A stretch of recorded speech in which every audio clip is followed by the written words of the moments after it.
Hi guys, मैं आप सबका दोस्त और छोटा भाई जाफर शरीफ।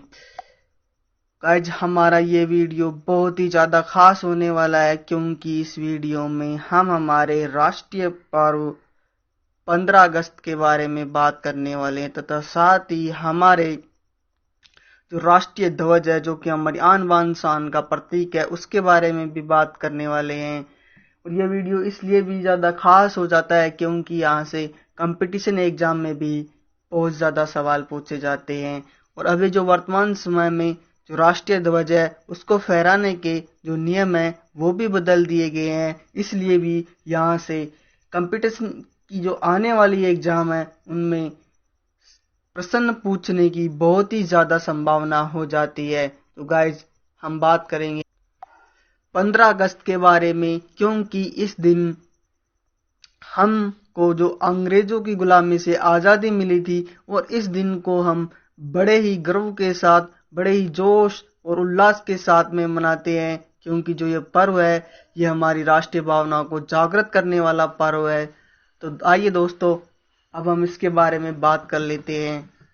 15 अगस्त है तो भारत को आज़ादी कब मिली थी? तो भारत को आज़ादी मिली थी वो 15 अगस्त 1947 को मिली थी।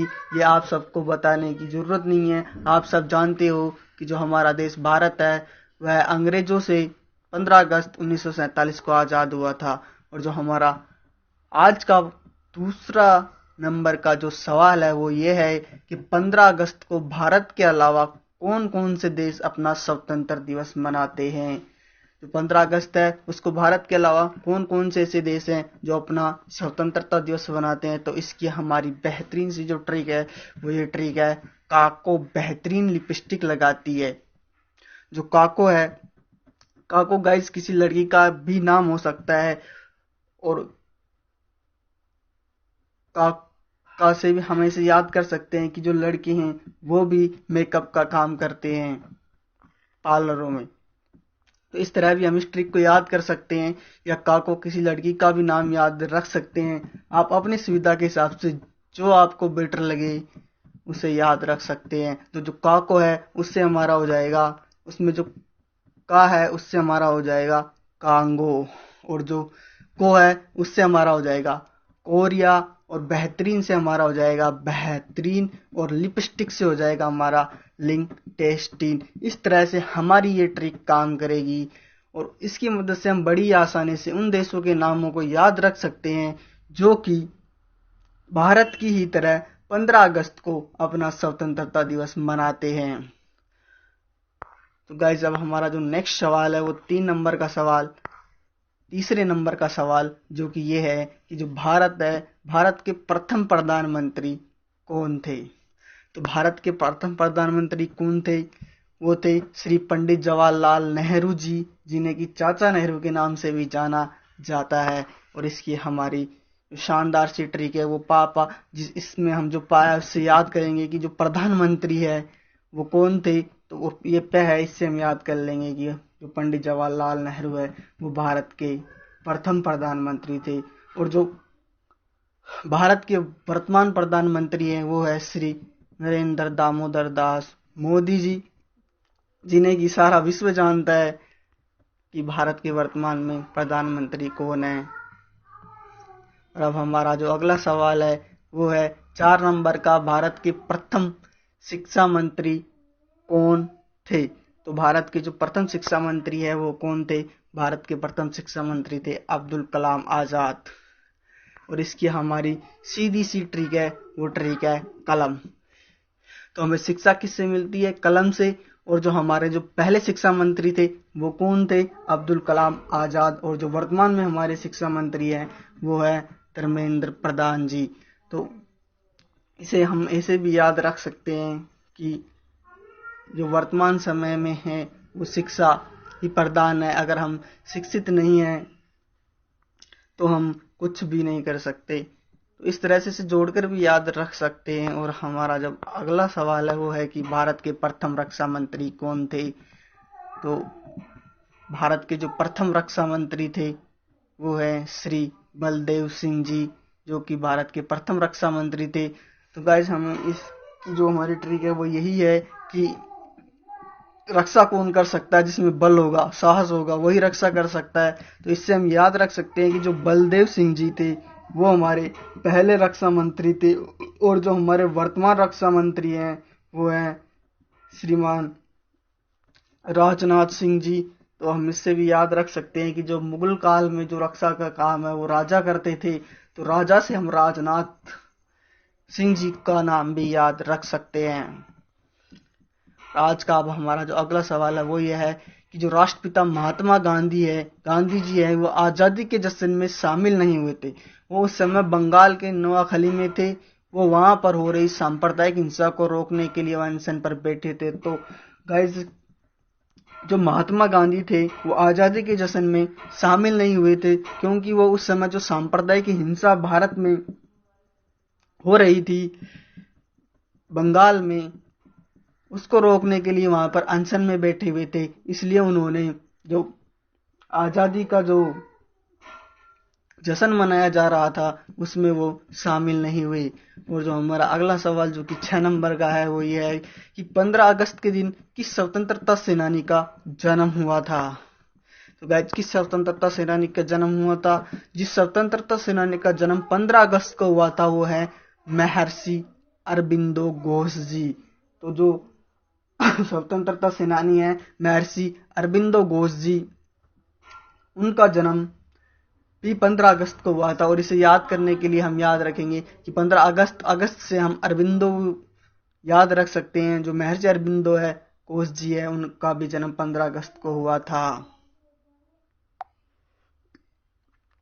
तो गाइज, मैं आप सबको बता दूं कि जो भारत की आजादी की घोषणा थी वो 3 जून 1947 को लॉर्ड माउंटबेटन के द्वारा की गई, जिसे टाइम्स ऑफ इंडिया ने जो समाचार पत्र है उसने प्रकाशित किया था। और गाइज, जो हमारे पहले प्रधानमंत्री थे श्री पंडित जवाहरलाल नेहरू जी, उन्होंने 14 अगस्त की मध्य रात्रि को ट्रथ विथ डेस्टिनी, नीति से वादा नाम से एक भाषण दिया था। और जो भारत के पहले प्रधानमंत्री थे उन्हें शपथ भी जो आजाद भारत के जो प्रथम गवर्नर जनरल थे लॉर्ड माउंटबेटन, उनके द्वारा ही दिलाई गई थी। तो गाइस, जो हमने आजादी से 15 अगस्त से संबंधित जितने भी महत्वपूर्ण फैक्ट थे उनके बारे में चर्चा की, और जो आने वाली जो कंपटीशन एग्जाम है उनमें यहाँ से प्रश्न आने की बहुत ही ज्यादा संभावना है। तो गाइस, अगर आप सब लोगों को ये वीडियो पसंद आ रही हो तो इस वीडियो को लाइक करें, और प्लीज गाइस इस चैनल को जरूर से जरूर सब्सक्राइब करें। गाइस, आपका किसी भी चैनल को सब्सक्राइब करने में कुछ भी नहीं जाता। अब हम बात कर लेते हैं राष्ट्रीय ध्वज के बारे में जानकारी। तो जो राष्ट्रीय ध्वज के बारे में जो हमारी पहली जानकारी है वो ये है कि जो देश का पहला जो झंडा था, जो राष्ट्रीय ध्वज था, वो 7 अगस्त 1906 को फहराया गया था। और ये कहां पर फहराया गया था? कोलकाता में। और कोलकाता में किस स्थान पर फहराया गया था? तो जो फारसी बागान चौक है वहां पर फहराया गया था। और इसमें जो 3 रंग की पट्टियां थी, और वो 3 रंग कौन कौन से थे? वो 3 रंग थे हरे, पीले, लाल। हरा, पीला और लाल, ये 3 रंग थे। और जो हरे रंग की पट्टी थी उस पर कमल का फूल, और जो पीले रंग की पट्टी थी उस पर वंदे मातरम, तथा जो लाल रंग था उस पर सूरज और चांद के चित्र बने हुए थे। तो गाइस, हम इसे एक बार फिर से देख लेते हैं कि जो हमारा भारत का जो राष्ट्रीय ध्वज है उसे पहली बार कब और कहां फहराया गया था, और उसकी क्या क्या विशेषताएं थी। इन विशेषताओं को हम एक बार फिर से ध्यान से देख लेते हैं। तो जो हमारा देश का झंडा था उसे पहली बार 7 अगस्त 1906 को फहराया गया था, और कोलकाता में जो फारसी बागान चौक था उसमें फहराया गया था। इसमें जो 3 रंग की पट्टियां थी वो हरे, पीले और लाल रंग की पट्टियां थी। जो हरे रंग की पट्टी थी उस पर कमल का फूल बना हुआ था। तो पीले रंग की जो पट्टी थी उस पर वंदे मातरम लिखा हुआ था, तथा जो लाल रंग की पट्टी थी उस पर चांद सूरज के चित्र बने हुए थे। गाइस अब हमारी जो नेक्स्ट जानकारी है वो ये है कि जो राष्ट्रीय ध्वज के रचनाकार थे वो श्री पिंगली वेंकैया जी थे। जो हमारा राष्ट्र ध्वज है उसको बनाने वाले कौन थे, तो उसको बनाने वाले पिंगली वेंकैया जी थे, जिन्होंने इसका डिजाइन कांग्रेस के 1931 के कराची अधिवेशन में तैयार किया था। तो जो श्रीमान पिंगली वेंकैया जी है उन्होंने राष्ट्रीय ध्वज को बनाया और इसका डिजाइन 1931 का जो कराची का कांग्रेस अधिवेशन था उसमें इन्होंने तैयार किया था। हमारा जो अगली जानकारी है 3 नंबर की वो ये है कि वर्तमान में जो राष्ट्रीय ध्वज है वो 22 जुलाई 1947 को अस्तित्व में आया। जो जिस राष्ट्रीय ध्वज को हम वर्तमान में फहराते हैं देखते हैं वो राष्ट्रीय ध्वज 22 जुलाई 1947 को अस्तित्व में आया, जिसकी लंबाई और चौड़ाई का अनुपात 3:2 है। तो जो हमारा राष्ट्रीय ध्वज है जो उसकी लंबाई और चौड़ाई है वो कितनी है, 3:2। तिरंगे में समान अनुपात की 3 रंग की पट्टियां हैं। जो हमारा राष्ट्रीय ध्वज है उसमें जो पट्टियां हैं वो समान अनुपात की हैं और वो कितने रंग की है, वो 3 रंग की है। जिनमें जो ऊपर की पट्टी है वो केसरिया रंग की है, जो कि हमारे देश भारत की ताकत और साहस को दर्शाता है। जो ऊपर की जो केसरिया रंग की पट्टी है वो हमारे देश भारत की जो ताकत और साहस है उसका प्रतीक है। और जो बीच में जो सफेद रंग की पट्टी है वो धर्म चक्र के साथ ही शांति और सत्य का प्रतीक है। जो बीच में जो सफेद रंग की पट्टी है गाइस वो हमारी जो धर्म चक्र के साथ में शांति और सत्य का प्रतीक है, तथा अंतिम रंग जो कि हरा है वह समृद्धि, विकास और उर्वरता का प्रतीक है। गाइस अब हमारी अगली जो जानकारी है वो ये है कि राष्ट्रीय ध्वज के बीच में स्थित चक्र के प्रारूप को, जो राष्ट्रीय ध्वज है उसके बीच में जो चक्र बना हुआ है तो उसके प्रारूप को जो सारनाथ में बने अशोक के सिंह स्तंभ पर बने चक्र से लिया गया है। अशोक मौर्य काल का एक प्रसिद्ध राजा है। तो गाइस अब हम पढ़ेंगे राष्ट्रीय ध्वज से संबंधित जो नियम है गाइस। तो हमारा जो पहला नियम है वो नियम है, देश में पहली बार भारतीय मानक ब्यूरो ने राष्ट्रीय ध्वज के बारे में कुछ नियम बनाए। तो गाइज जो राष्ट्रीय ध्वज के बारे में जो हमारे नियम है, तो सबसे पहले बार जो देश में जो राष्ट्रीय ध्वज के बारे में जो नियम बनाए गए वो किसके द्वारा बनाए गए, भारतीय मानक ब्यूरो के द्वारा कुछ नियम बना दिए गए थे। सर्वप्रथम सबसे पहले जो नियम बनाए गए थे वो भारतीय मानक ब्यूरो के द्वारा। और जो हमारा दूसरी नंबर की जानकारी है वो ये है कि फ्लैग कोड ऑफ इंडिया द्वारा 2002 में राष्ट्रीय ध्वज को फहराने के नियम बनाए गए, जिनका उल्लंघन करने पर जेल हो सकती थी। तो जो फ्लैग कोड ऑफ इंडिया है उसके द्वारा जो ये नियम बनाए जाते हैं राष्ट्रीय ध्वज को फहराने के, और अगर उन नियमों का कोई उल्लंघन कर देता है तो उसको जेल होने का जो प्रावधान था वो 2002 में बनाया गया।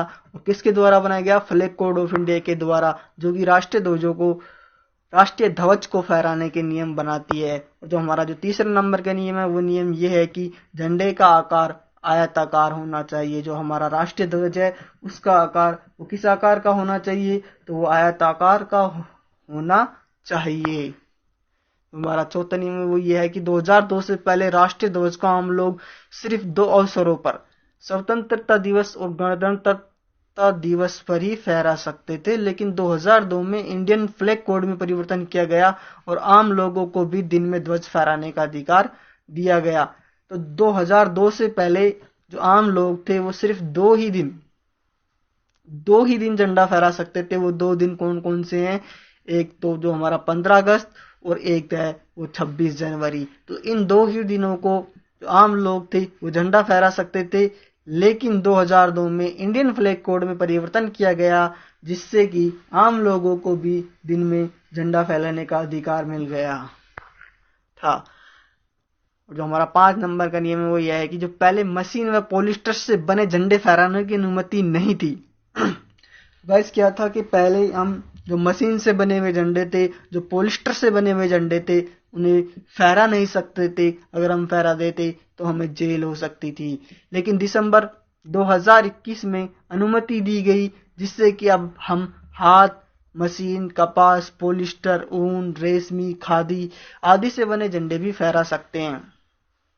तो गाइस क्या ना कि पहले जो दिसंबर 2021 से पहले हम मशीन, पॉलिस्टर से बने झंडों को नहीं फहरा सकते थे, लेकिन दिसंबर 2021 से अब हम हाथ से बने हुए झंडे फहरा सकते हैं। मशीन से, कपास से, पॉलिस्टर से, ऊन से, रेशमी से, खादी से आदि जो सभी प्रकार के झंडे उन्हें फहरा सकते हैं। और अब जो हमारे देश में नए नियम बने हैं, उनसे भी हम दिन या रात में के किसी भी समय में हम राष्ट्रीय ध्वज को फहरा सकते हैं। तो गाइज, अगर आप लोगों को ये वीडियो पसंद आई हो तो इस वीडियो को लाइक करें और गाइज इस चैनल को भी सब्सक्राइब करें। Thank you.